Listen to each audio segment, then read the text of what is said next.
There was a recent film, The Creator, which begins with AI blowing up a nuclear bomb in LA. The US bans robots and launches a war to eradicate them. Quite soon, the only remaining holdout is New Asia, and it seems to be a fight for humanity's survival. They're not people, says the protagonist, Joshua Taylor, about the AI. It's just programming. Taylor, a US soldier, is tasked with infiltrating New Asia and finding the AI's superweapon in development. This turns out to be a humanoid robot child, and he hesitates to kill her. And this journey unfolds in which he begins to doubt the party line that AI is insentient, not conscious. He begins to think maybe they don't merit eradication and that robots ought not to be oppressed after all. Today we ask 4 questions that we might think are raised by the cautionary tale of this film. Might the artificial intelligences of the future have moral rights? Will AI develop consciousness and sentience? Or is that not possible? Would humanity respect AI rights if they came to be? And do we have an urgent moral reason to prevent sentient or conscious AIs from ever coming into existence?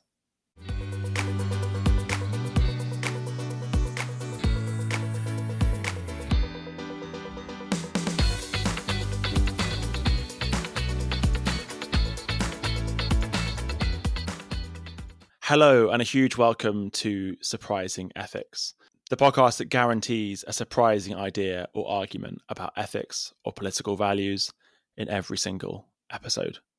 I'm your host, William Gilday, a researcher in philosophy at McGill University and the Centre for Research in Ethics.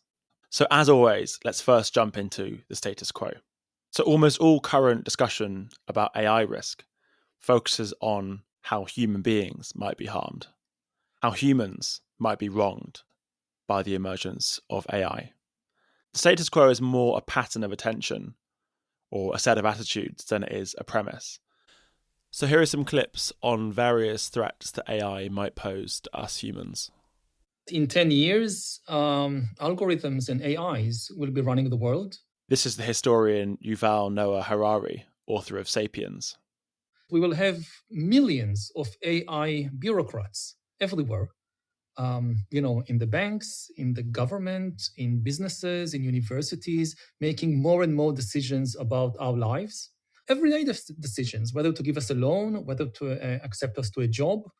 Power will gradually shift from humanity to these new alien intelligences. Here's Kate Crawford, professor of AI and its material impacts.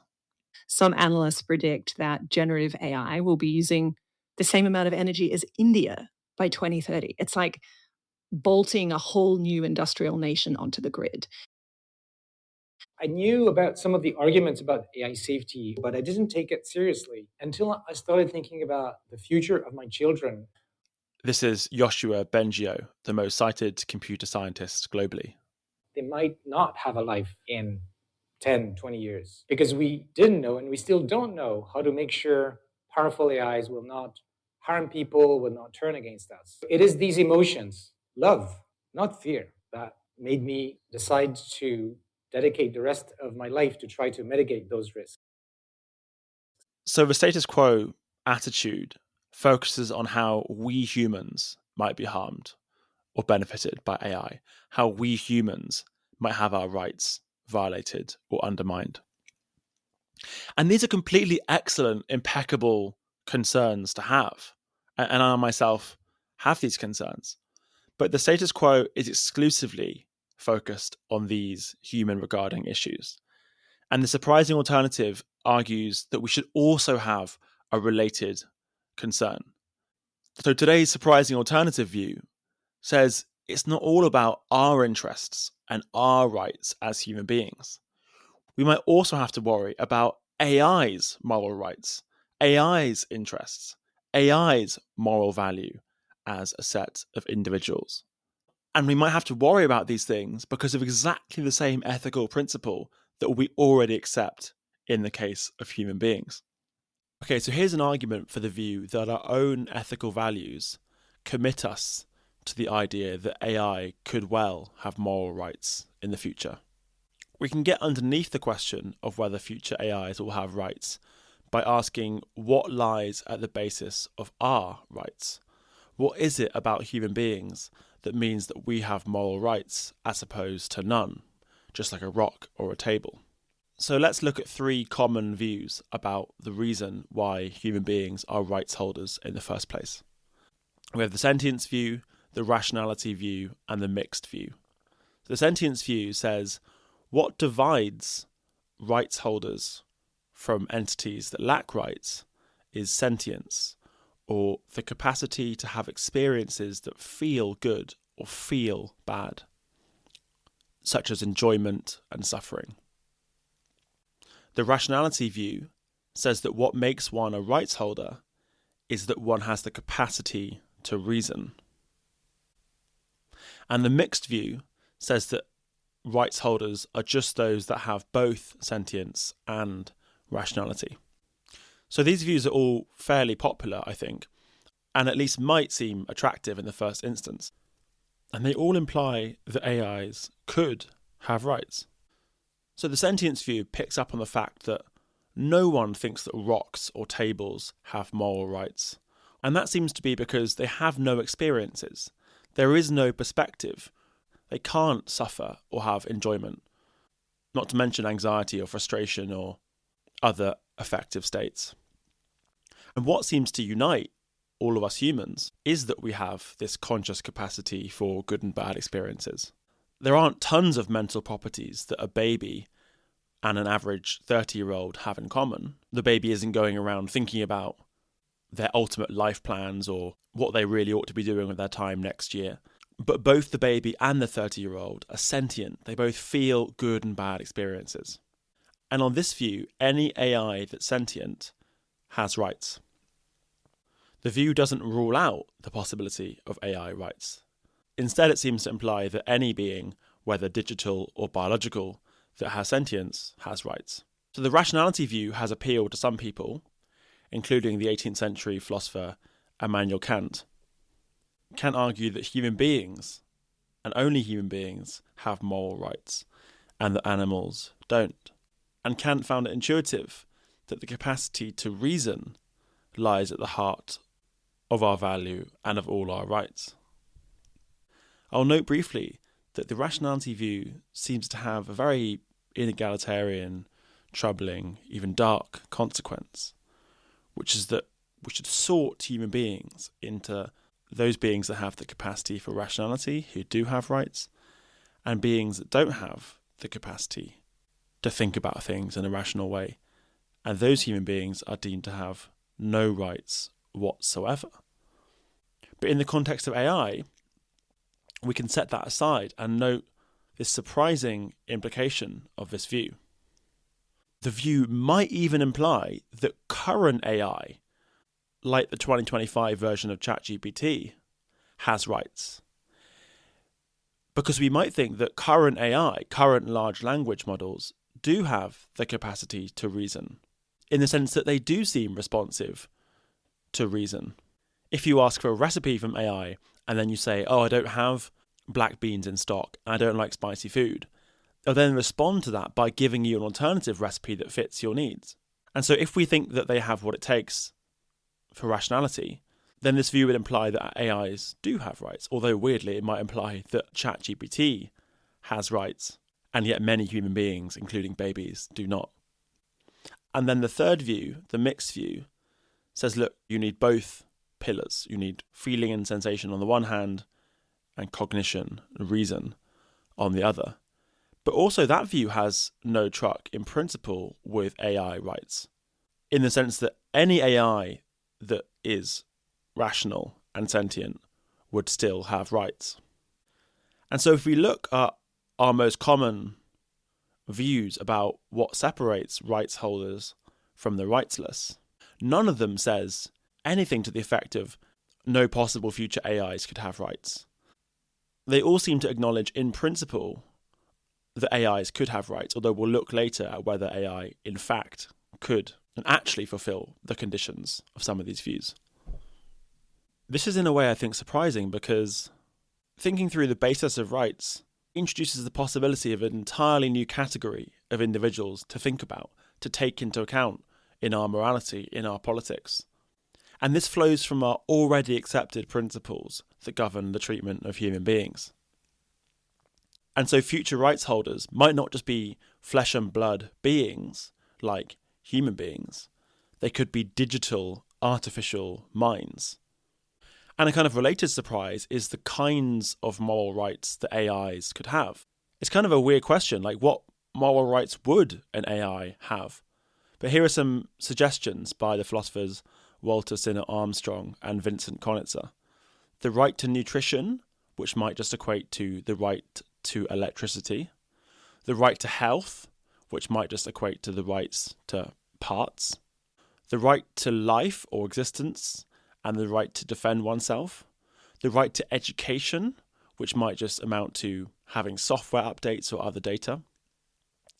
The right to association or connection with other beings or AIs, and so on. And we might add to this list the right to leisure in the form of stimulation, entertainment, reading materials or ideas, and the right against suffering significant harms if these beings were able to suffer. Okay, so obviously this is surprising, perhaps too surprising for our liking. So let's look at some objections. So one objection to the idea of AI rights is this. Look, we made these artificial beings. They came from us, and so we should control them or decide what their fate is. And as the creators, the originators of these systems, how can we be required to respect moral limits in how we treat them? But this objection fails because from the mere fact that we create a being for a specific purpose or for our own ends, it doesn't follow that that being has no rights.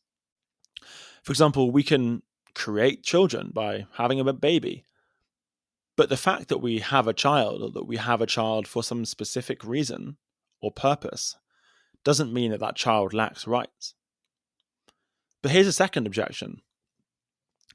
AIs can't have rights because their interests are opposed to ours. And what's more, they could be malicious, and they already seem to be behaving in malicious ways. So why would we grant rights to these systems? But again, this objection doesn't seem to work. Imagine that we decide that those in some company have interests that are opposed to ours. Does that mean that they have no rights? No.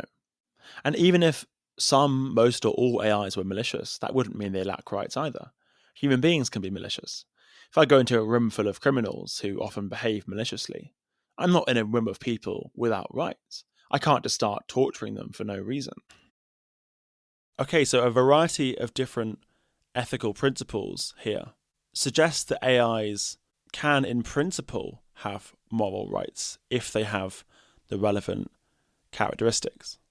And I'm going to assume from now on that the relevant characteristic is sentience, just because that view is more inclusive and can explain human rights, the idea that all humans have moral rights, and not only those that fit some description like being a rational agent. So then at this stage, we want to know, do AIs in fact have rights in the present or the future?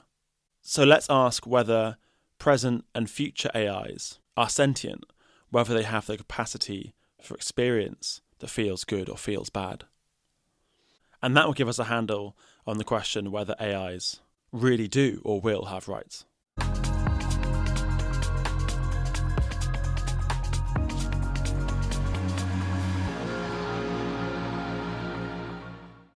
And let's talk about the current situation first. So, do large language models like ChatGPT have sentience now in 2025?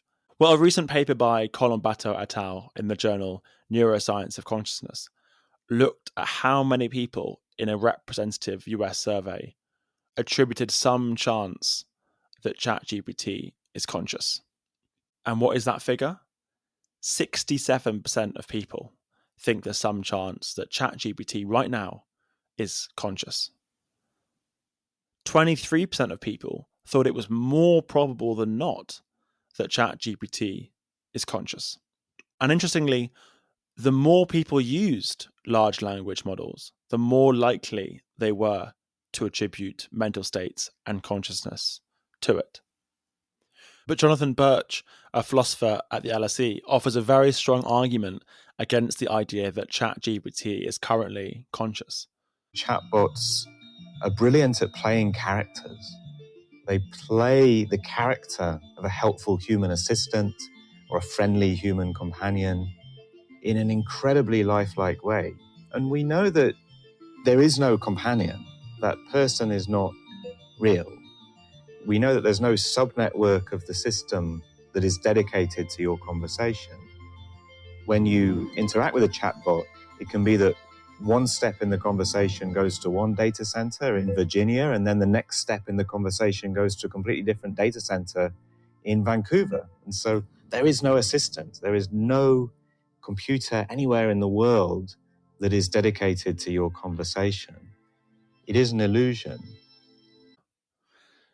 So this means there cannot be a conscious individual involved here in the way people often think. A system that's fragmented across space and time like that cannot be a conscious individual. Birch does, though, allow there might be some alternative form of consciousness in ChatGPT.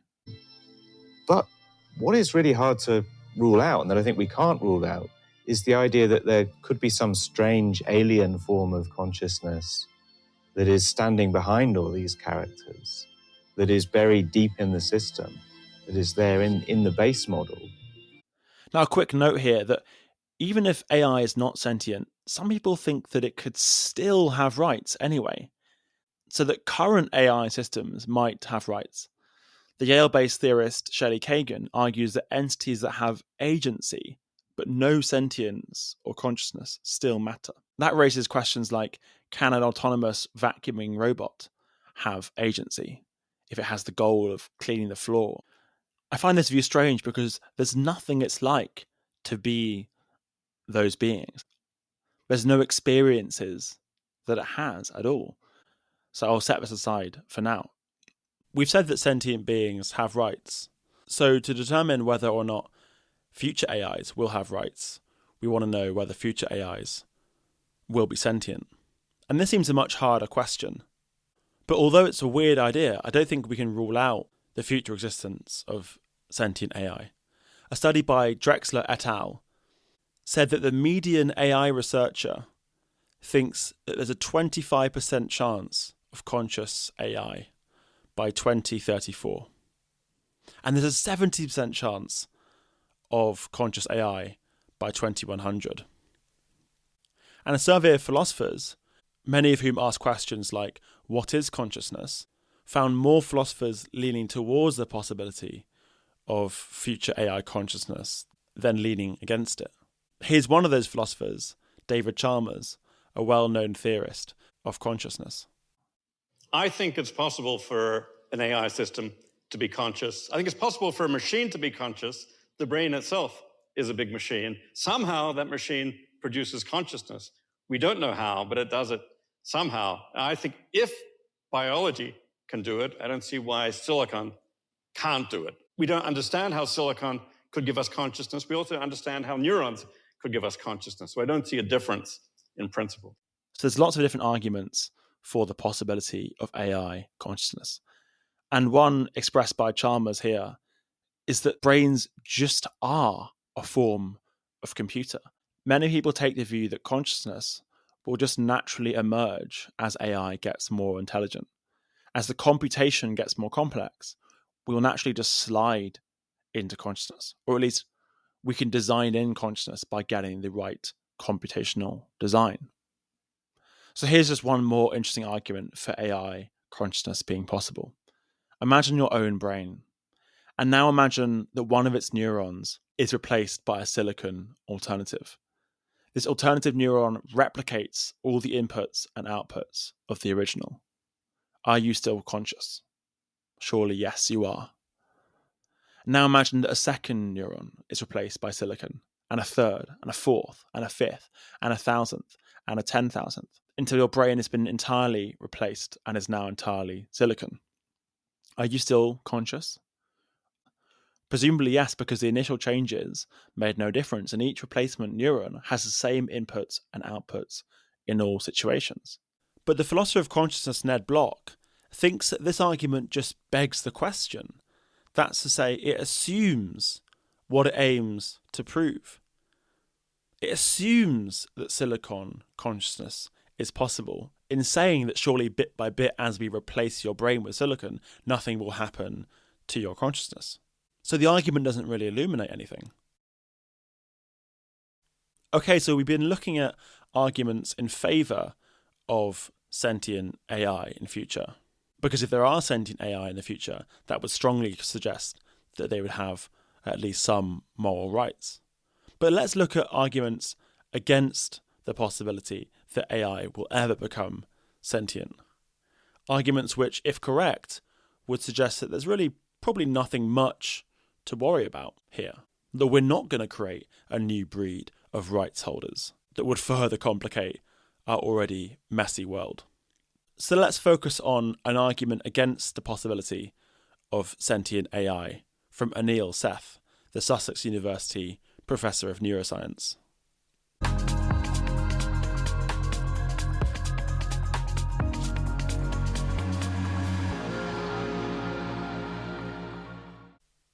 So Seth thinks that a key reason so many people think that AI will become conscious is that they're mistaking intelligence for consciousness. Seth thinks that we're putting high intelligence and sentience in the same box. Because day to day, the highly intelligent beings we meet are humans who are also sentient. And so we think that these super intelligent future AIs must also be sentient. Because how could something be that smart and yet not be sentient? But he says, look, intelligence and consciousness just aren't the same thing. Intelligence for Seth is a matter of what you can do, the goals you can achieve. Consciousness, though, is a matter of whether you can experience. And having experiences is very different from being able to reach goals. As the case of the human infant shows us, human infants are very much experiencing in vivid ways, but they can't run a household or solve equations or respond to your prompts like, how am I going to write this essay I've got to do?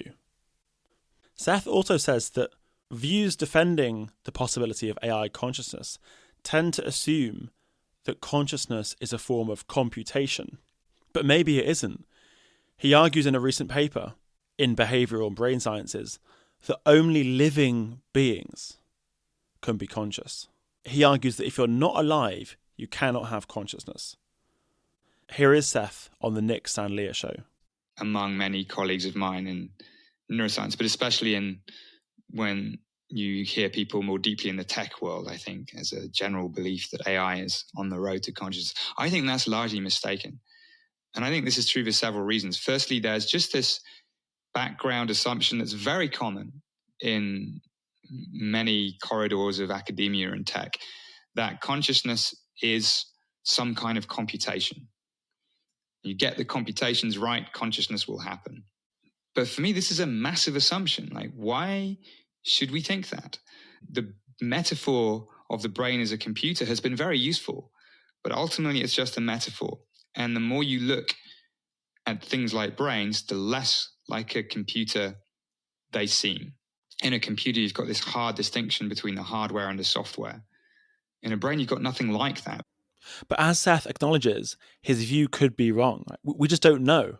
And so we should ascribe some chance to AI becoming conscious. Seth also concedes that even if life is needed for consciousness, we may also end up creating new biological systems that are alive and that do have brains and so could be conscious. Scientists at Monash University in Australia have already created a dish brain, a set of 800,000 brain cells living in a dish that could be trained to play a tennis-like game. It would be reckless to ignore the chance of AI becoming conscious, and I think Seth would agree, even though he has these arguments that he's developed. So to summarise, it's pretty hard to rule out the chance that AIs will have rights. It seems that AIs will have rights if they're sentient, and they may well become sentient. And these questions about the future create a big problem for us right now. They urge us to consider questions like, should we just stop creating AIs right now? Or stop creating AI systems that could contribute to the eventual development of sentient AIs? Perhaps we should put the brakes on to avoid creating this awful situation where we create AIs that are sentient, that can suffer, and that have rights, and then humanity systematically abuses those beings and traps them in suffering in large numbers. A lot of people at this point will say, no, we shouldn't stop the development of AI or certain AI systems because we can just adapt to AI's moral rights. We can create institutions, we can inculcate habits to adapt reliably to this new reality where it's not only living beings that have rights, but AI too. But would we respond reliably to AI's moral rights?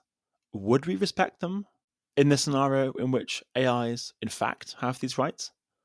It might seem that we probably wouldn't. One reason here is we might really struggle to know whether they're conscious or sentient.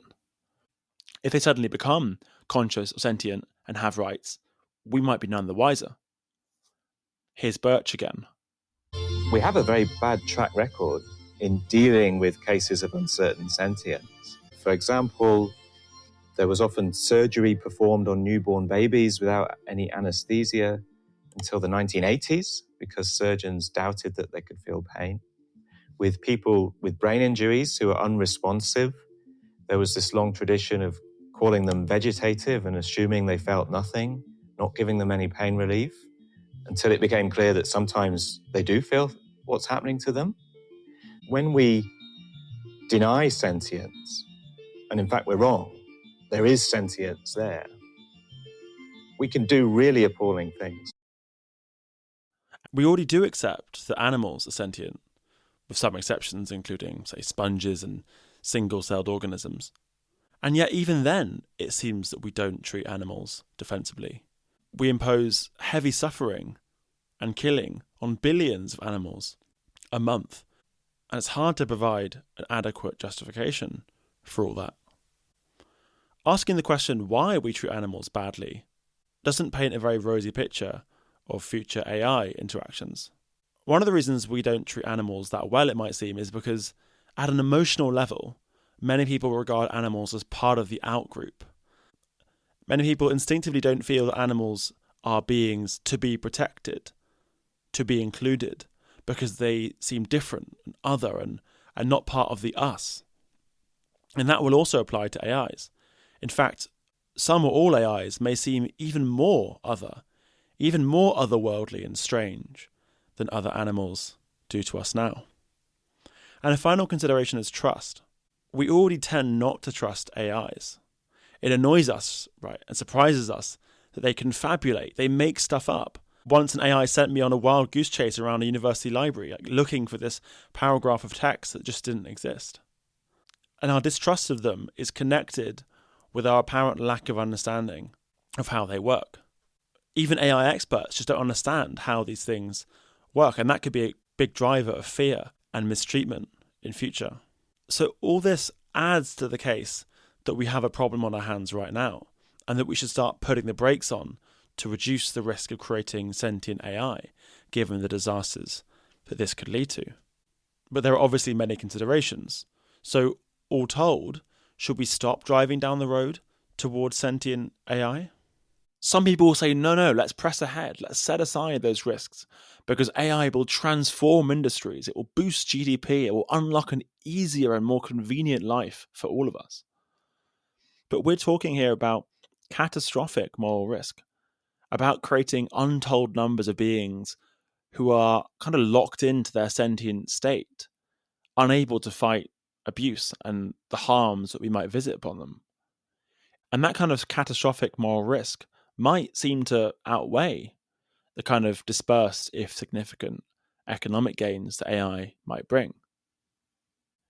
In addition, we have a self-interested reason as humanity not to create AI or certain AI models if and because they could bring all manner of threats down upon our heads.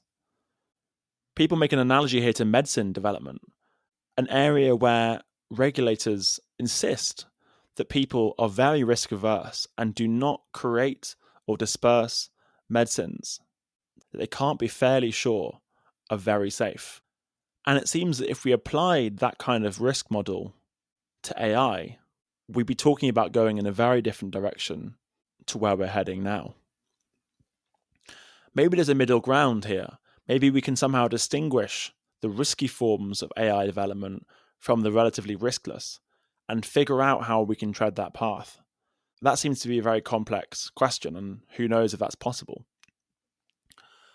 So just to conclude, the times we're entering seem very complex and worrying, and there's a case to be made for caution and for taking seriously the moral risks of conscious sentient AI and for taking seriously the risk of harm to ourselves. It's really not clear that we're currently taking those risks seriously. And on that joyous note, please join me next time for more surprising ethics with new episodes on the first of each month. Thanks to the Centre for Research in Ethics, an academic research centre based in Montreal, for kindly supporting this podcast. Thank you so much for tuning in, and see you next time.